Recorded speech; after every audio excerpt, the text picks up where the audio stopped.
ناظرین گرامی، حضرت یوسف علیہ السلام اللہ تعالیٰ کی برگزیدہ پیغمبر اور حضرت یعقوب علیہ السلام کے بیٹے ہیں۔ اللہ تعالیٰ نے آپ کو کم عمری میں ہی نبوت سے نوازا تھا۔ آپ علیہ السلام بہت زیادہ خوبصورت تھے، جس کی مثال روئے زمین پر نہیں ملتی۔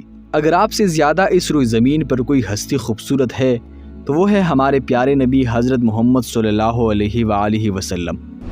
حضرت یوسف علیہ السلام کے قصے کو قرآن کریم کی سورہ یوسف میں بیان کیا گیا ہے، اور اس سورت کی پہلی آیت میں اس قصے کو سب سے اچھا قصہ قرار دیا گیا ہے۔ تو جو قصہ سب سے بہترین اور اچھا ہے، اس کے بارے میں جاننا ہر مسلمان کے لیے انتہائی ضروری ہے، جس کے بارے میں ایک تفصیلی ویڈیو ہمارے اس چینل پر موجود ہے۔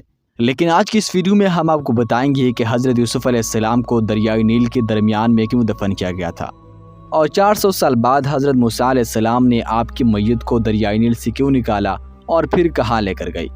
تو آج کی یہ معلوماتی ویڈیو آخر تک لازمی دیکھیے۔ ناظرین، جب حضرت یوسف علیہ السلام کا انتقال ہوا تو تدفین پر آپ کی چاہنے والوں میں اختلاف پیدا ہو گیا۔ مصر کی عوام کا آپ کی محبت میں یہ عالم تھا کہ ہر کوئی چاہتا تھا کہ حضرت یوسف علیہ السلام کو ان کے محلے میں دفن کیا جائے، تاکہ ان کے محلے میں خیر و برکت رہے۔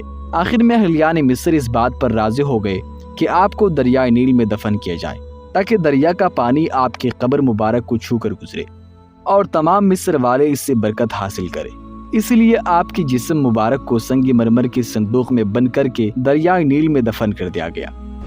پھر 400 سال بعد حضرت موسیٰ علیہ السلام کے زمانے میں جب اللہ تعالیٰ نے بنی اسرائیل کو حضرت موسیٰ کی قیادت میں مصر چھوڑنے کا حکم دیا تو سیدنا موسیٰ علیہ السلام کو حضرت یوسف علیہ السلام کی میت بھی اپنے ساتھ لے جانے کا حکم دیا گیا، جس پر حضرت موسیٰ ان کا تابوت دریائے نیل سے نکال کر اپنے ساتھ فلسطین لے گئے، جہاں سیدنا یوسف کے تابوت کو حضرت اسحاق اور حضرت یعقوب کے برابر میں دفن کیا گیا، اور اس وقت آپ کا مزار مبارک فلسطین میں موجود ہے۔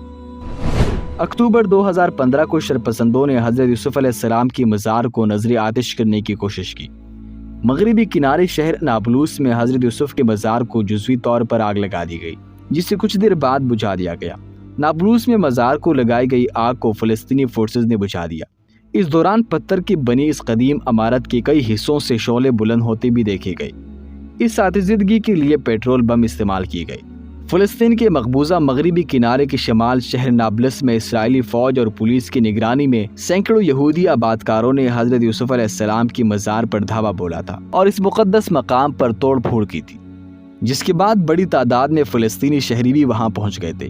فلسطینی اور یہودی آبادکاروں کے درمیان جھڑپیں بھی ہوئی۔